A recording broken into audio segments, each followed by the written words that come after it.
afternoon, everyone. We launched the Election Threats Task Force to respond to a dangerous increase in violent threats against the public servants who administer our elections.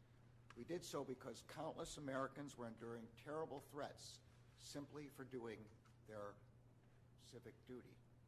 And we did so because threats to election workers constitute threats to our democracy itself. In just a few minutes, the task force here will meet to discuss its continuing work in advance of the upcoming election. But before we begin, I want to address the tragic shooting that occurred this morning at a high school in Winder, Georgia. We are still gathering information, but the FBI and ATF are on the scene, working with state, local, and federal partners. I'm devastated for the families who have been affected by this terrible tragedy. The Justice Department stands ready to provide any resources or support that the Winder community needs in the days ahead. Before I get to the work of the task force, I also want to announce two major law enforcement actions that the Justice Department is taking that are separate from the important work of this task force, but are part of our broader effort to protect our elections from unlawful interference of any kind. First, this morning we unsealed an indictment in the Southern District of New York of Konstantin Kalashnikov and Elena Afanasieva, two Russian-based employees of RT, a Russian state-controlled media outlet. They are charged with conspiring to commit money laundering and to violate the Foreign Agents Registration Act. That law, enacted nearly a century ago, was enacted to ensure that the American people were informed when a foreign power engages in political activities or seeks to influence public discourse. The American people are entitled to know when a foreign power is attempting to exploit our country's free exchange of ideas in order to send around its own propaganda. The company never disclosed to the, And that is what we alleged happened in this case. In the wake of Russia's brutal invasion of Ukraine in February 2022, RT, which was then known as Russia Today, was dropped by its American distributors. The company ceased its formal operations in the United States, and the European Union, the UK, and Canada banned RT's broadcasting. But as RT itself has boasted, the government of Russia continued to use RT to direct disinformation and propaganda. In the wake of Russia's brutal invasion of Ukraine, RT's editor-in-chief said the company had built, quote, an entire empire of covert projects designed to shape public opinion in Western audiences. We allege that as part of that effort, RT and its employees, including the defendants, implemented a nearly $10 million scheme to fund and direct a Tennessee-based company to publish and disseminate content deemed favorable to the Russian government. To implement this scheme, the defendants directed the company to contract with U.S.-based social media influencers to share this content on their platforms. The subject matter and content of many of the videos published by the company were often consistent with Russia's interest in amplifying U.S. domestic divisions in order to weaken U.S. opposition to core Russian interests, particularly its ongoing war in Ukraine. The company never disclosed to the influencers or to their millions of followers its ties to RT and the Russian government. Instead, the defendants and the company claimed that the company was sponsored by a private investor.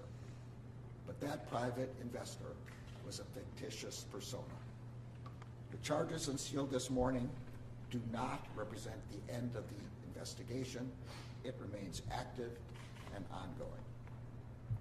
In a separate enforcement action, the Justice Department is seizing 32 internet domains that the Russian government and the Russian-sponsored actors have used to engage in a covert campaign to interfere and influence the outcome of our country's elections.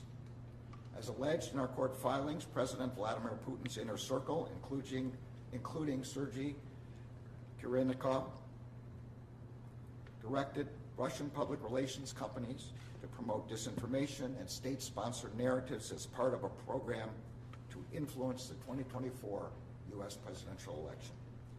An internal planning document created by the Kremlin states that as a goal of the campaign is securing Russia's preferred outcome in the election. The online infrastructure used by the Russian public relations company, known as the Social Design Agency, or SDA, and related actors, included what are sometimes referred to as cyber-squatted domains. These websites were designed to appear to American readers as if they were major U.S. news sites like the Washington Post or Fox News. But in fact, they were fake sites. They were filled with Russian government propaganda that had been created by the Kremlin to reduce international support for Ukraine, bolster pro-Russian policies and interests, and influence voters in the United States and in other countries. Internal documents of the Kremlin describe the content as, quote, bogus stories disguised as newsworthy events, close quote. This malign influence campaign has been referred to as doppelganger. The Russian public relations company drove viewers to these websites by deploying influencers and paid social media advertisements. They also created fake social media profiles, posing as U.S. citizens, post comments on social media platforms with links to the sites. According to SDA's records, it actively sought to, quote, eliminate the possibility of detection of the Russian footprint. Both of the schemes I've just discussed make clear the ends to which the Russian government, including at its highest levels, is willing to go to undermine our democratic process. But the enforcement actions I've discussed also make clear that the Justice Department will aggressively counter such efforts. And the same is true of the entire United States government. Today, our colleagues at the State and Treasury Departments are announcing parallel actions in both of these matters. Unfortunately, we know that Russia is not the only foreign power seeking to interfere in our elections. As the U.S. intelligence community noted 2 weeks ago, we have observed increasingly aggressive Iranian activity during this election cycle. That includes recently reported activities by Iran to compromise former President Trump's campaign and to avoid an election outcome that it regards as against its interests. Those recently reported Iranian activities also include efforts to obtain access to individuals who themselves have access to the presidential campaigns of both political parties. The Justice Department's message is clear. We have no tolerance for attempts by authoritarian regimes to exploit our democratic system of government. We will be relentlessly aggressive in countering and disrupting attempts by Russia and Iran, as well as China or any other foreign malign actor to interfere in our elections and undermine our democracy. Now I will turn back to the topic of today's meeting. Just as we are dedicated to combating foreign threats to our elections, we are equally dedicated to confront domestic threats against the public servants who administer our elections. Since the 2020 election, we have seen an unprecedented spike in threats against the public servants who do administer our elections. Election officials, workers, and volunteers in communities across the country have been targeted with heinous acts and threats of violence. The following are a few examples of successful enforcement actions that the Justice Department has taken over the past year. In New Mexico, county commissioners and other elected officials were targeted with a series of shootings that the department has alleged in court papers were organized by an unsuccessful candidate for the state legislature who claimed that the election had been, quote, rigged against him. At least 3 of the shootings occurred while the intended victims or their children or their family members were at home. In February, 2 shooters who we alleged were recruited by the candidate pled guilty to carrying out the attacks. In March, the candidate himself was charged in the 13-count superseding indictment. In Arizona, a man sent a state election official a bomb threat warning that if she did not resign within 2 days, quote, the explosive device impacted in her personal space would be detonated. In March, the man was sentenced to 3.5 years in prison for making that threat. In Maricopa County, Arizona, an elections official, a county attorney, and their families were threatened by a defendant who called for, quote, a mass shooting of poll workers and election officials in precincts he believed had, quote, suspect results. His revolting comments included, quote, dead children burn into the memories of people. The county attorney who had been targeted later reported that he, his wife, and 4 children had been assigned round-the-clock protection and issued body armor in response to the threat.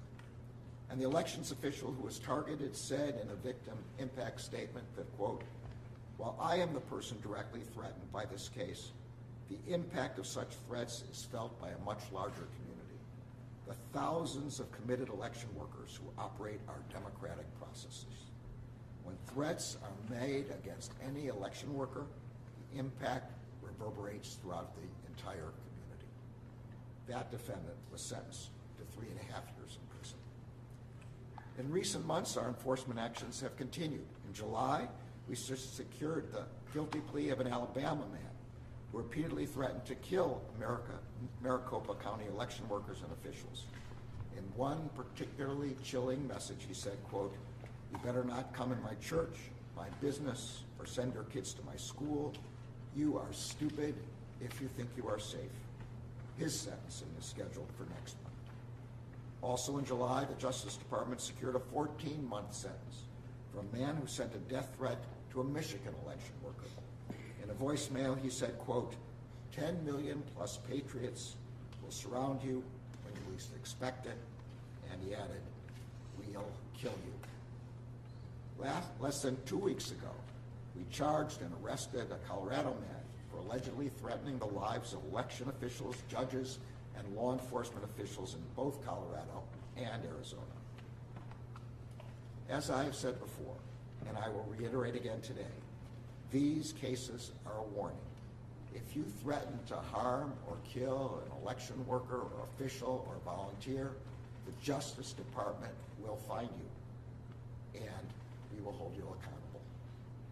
In a democracy, people vote and argue and debate, often loudly, in order to achieve the policy outcomes they desire. And the Justice Department will continue to relentlessly protect the rights of all Americans to peacefully express their opinions, beliefs, and ideas. But the promise of our democracy is that people will not employ violence to achieve their preferred outcomes. The public servants who administer our elections must be able to do their jobs without fearing for their lives. That is why this task force has been marshaling the full resources of the Justice Department to aggressively investigate and prosecute threats targeting election workers, officials, and volunteers. And we will continue to do so in the months ahead, when the task force will build on the partnerships with state and local election officials and law enforcement officials tasked with protecting them. Since March, the task force has participated in more than 25 convenings, engagements, trainings, tabletop exercises, including both with our law enforcement partners and with our partners in the election community nationwide. Over the next several weeks, task force representatives will be on the ground meeting with election workers. And in early November, both in advance of and after Election Day, the FBI will be hosting federal partners at its headquarters command center to address events, issues, and potential crimes related to the elections in real time. Election officials and administrators do not need to navigate this threat environment alone. We are here to support them and to make sure they can safely carry out their critical work. Protecting our democracy and protecting our elections was a founding purpose when the Justice Department was established in 1870. The department answered that charge then, and we will answer that charge today as we confront those who would use violence or threats of violence to attack those who administer our elections. Now I'd like to ask the Deputy Attorney General to make some remarks. Thank you very much, Mr. Attorney General, and good afternoon, everyone. I also want to start by expressing my sympathies to the families who have been impacted by yet another horrific act of gun violence, this time in Winder, Georgia. I also want to extend the department's support for and solidarity with the members of law enforcement and community members who are responding to this tragedy. Now, we are fewer than 65 days out from the election, and this convening reflects the diverse and aggressive threat landscape that we face and the breadth of the department's work that we are doing to combat those threats. In our increasingly polarized environment, we're seeing continued threats toward election workers, those who ensure that we all can exercise our most fundamental of rights, the right to vote. And we are identifying dangerous foreign actors working to spawn division, discord, and disinformation, particularly across social media. Threats of violence to public officials, including election workers, represent a clear and present danger to our democratic process. That's why we established the Election Threats Task Force to investigate and prosecute the growing number of threats directed at the public servants who make our elections possible.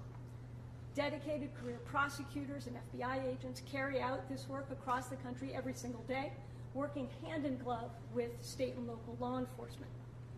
In recent months, as was just detailed, the task force has continued to prosecute threats toward public servants, and we will continue working tirelessly with our law enforcement partners to ensure threat actors answer for their actions.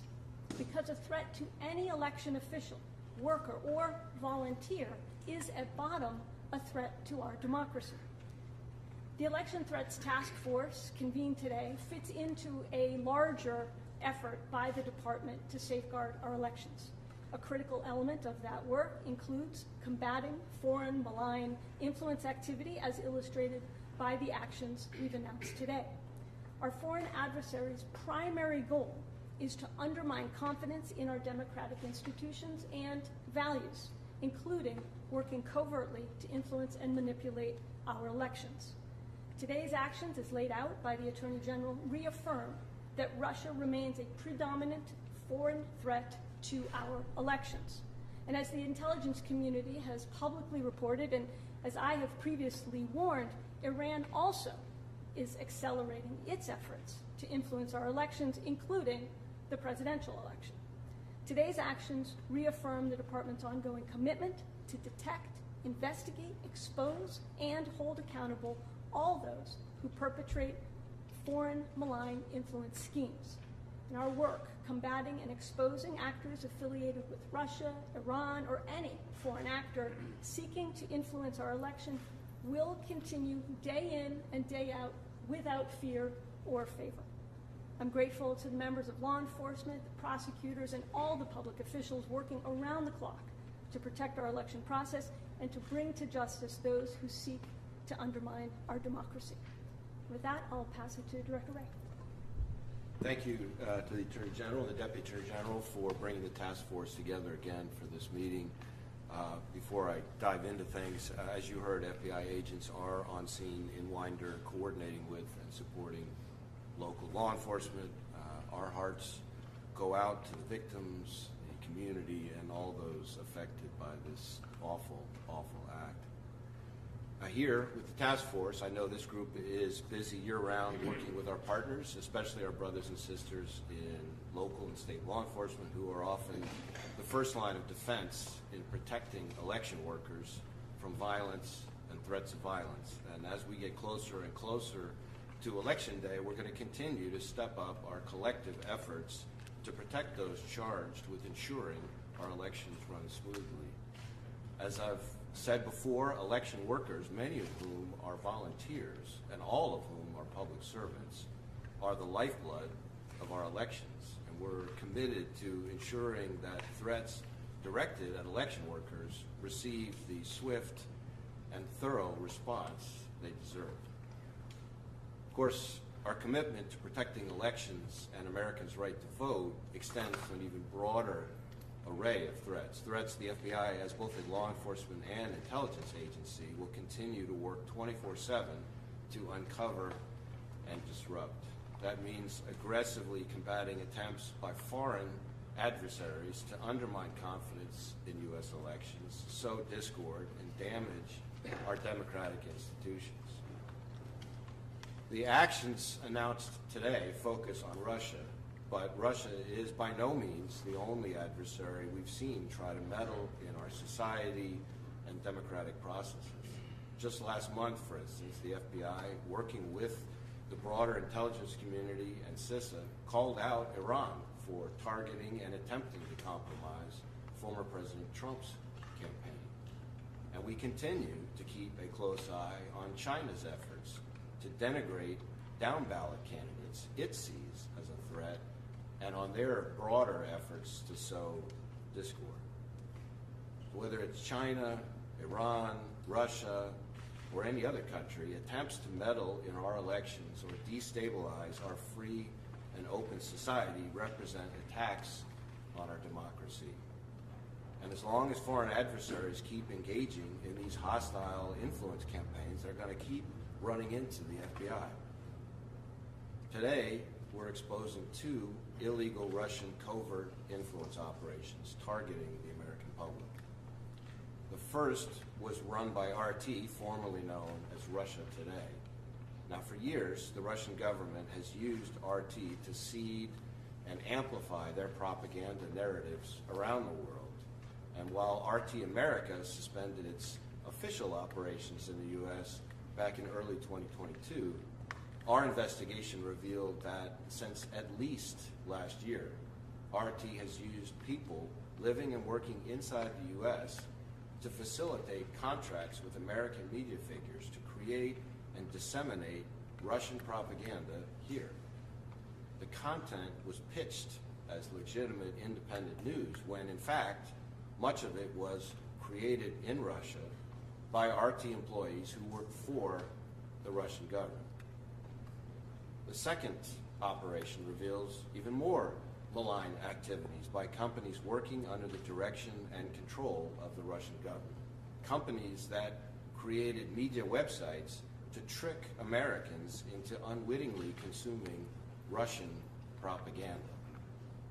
Today's announcement exposes those companies and their influence operations that relied on AI-generated content, influencers, and paid social media advertisements to drive internet traffic to their sites and target Americans with disinformation. As of noon today, we've seized those sites, rendered them inoperable, and made clear to the world what they are: Russian attempts to interfere in our elections and influence our society. As the lead agency for investigating threats to U.S. elections, the FBI is focused on ensuring that our laws are respected and enforced. And when we learn that adversaries overseas are trying to hide who they are and where their propaganda is coming from as part of campaigns to deliberately sow discord, we're going to continue to do everything we can to expose their hidden hand and disrupt their efforts. I'll close by saying thank you again to everyone on the task force for the support you're providing us and for everything you're doing to instill confidence in our elections and ensure they're conducted in a way that is safe and fair and legitimate for the American people. Thank you. Sorry. It's okay. Thank you. Thank you, Attorney General Garland, Deputy Attorney General Monaco, and FBI Director Wray for your commitment to safeguarding our elections. With your leadership and your support, the Criminal Division's Public Integrity Section continues to spearhead the Election Threats Task Force. There is no mission more critical to the Criminal Division than deterring, disrupting, and punishing criminal threats to our elections. Since we last met with department leadership in May, the task force has filed charges or secured convictions against defendants in Arizona, Colorado, Kentucky, and Michigan, and opened new investigations across the country. The task force is also preparing for Election Day. Our attorneys are meeting with election officials around the country and recently hosted a training for FBI and DOJ personnel nationwide to address threats of violence to the election community and other criminal threats to our elections. And we are continuing to surge additional resources to these efforts. The Public Integrity Section has added 5 attorneys to support its election crimes branch so that we can rapidly respond to reports of election crimes. As we approach Election Day, we will ensure that the team has all the resources it needs to perform its essential work. I could not be prouder of the Election Threats Task Force. As we move forward, I am confident that their dedicated efforts will continue to put us in the best position possible to support and protect the election community. With that, I will turn it over to Assistant Attorney General Matt Olson for the National Security Division. Thanks, Nicole. Thank you, Mr. Attorney General. As you know, one of the foremost missions of the National Security Division is to protect our elections and our democratic processes from foreign interference. As the American people decide how to exercise their fundamental right to vote in free and fair elections, our laws demand that citizens have transparency regarding the origin of messages from foreign sources. That transparency empowers individuals to evaluate information and to make informed decisions for themselves. We will defend the integrity of our public discourse against any who would seek to break the law and to exert covert influence, regardless of viewpoint or whether that actor is Russia, Iran, or any other nation. Today's charges serve as a reminder that the Justice Department remains steadfast in safeguarding our democracy from foreign interference and protecting the constitutional rights of all Americans. Thank you. And with that, we'll take a few questions. David? I have a question for Attorney General Garland and Director Wray. Attorney General Garland, Russia today sent a statement to Fox News and some other outlets here mocking the situation. They had 5 bullet points or 6 bullet points. The first said, ha, ha, ha, ha, ha, ha. 2016 wants its cliches back. In all seriousness, there is a subsection of the country that when they hear Russian interference, they may believe that it's not true, it's not a real thing. How do you assure people this is a real situation?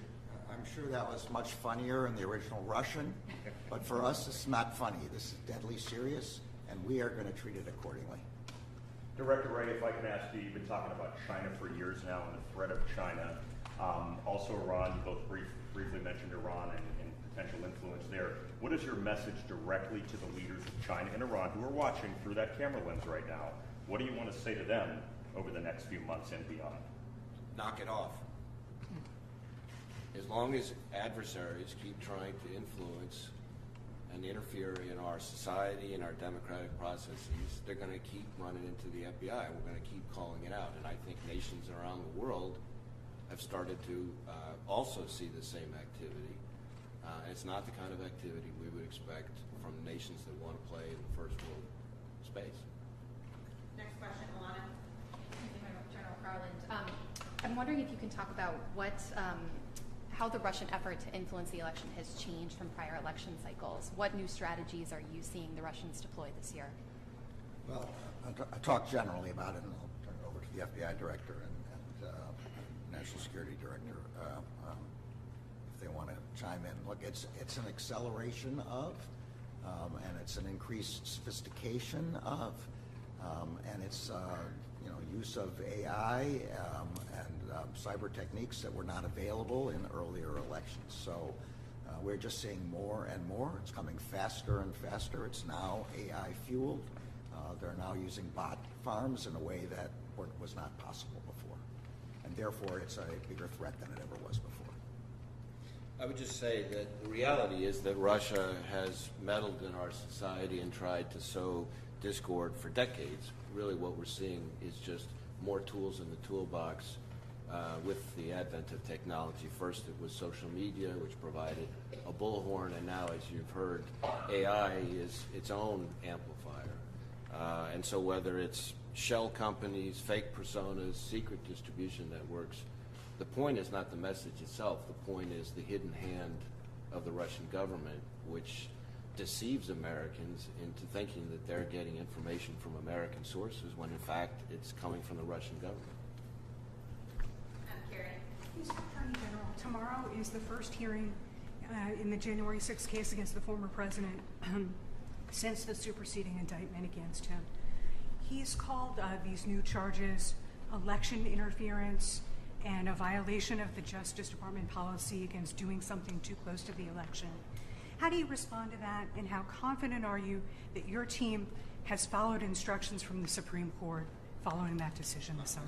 I stand by the actions of the special counsel. The superseding indictment is an effort to respond to the direct instructions of the Supreme Court as to how to effectuate a new indictment in an ongoing case. The special counsel is required by the regulations to follow the policies of the Justice Department, including the election sensitivities policies, and I'm quite confident that he did so. Last question, Pierre. In terms of the Russian interference, can you be more specific in terms of, is it beyond sowing divide? Are they pushing a particular candidate this election cycle? What can you give us a sense about the ultimate goal of these actions? As I said, the effort in this case is to affect the preferred outcome in the presidential election. The documents that we are unsealing today, including the internal Kremlin documents, I point you to those to see exactly what's involved. More generally, the Director of National Intelligence has testified that Russia's preferences have not changed from the preceding election. Thank you, everyone.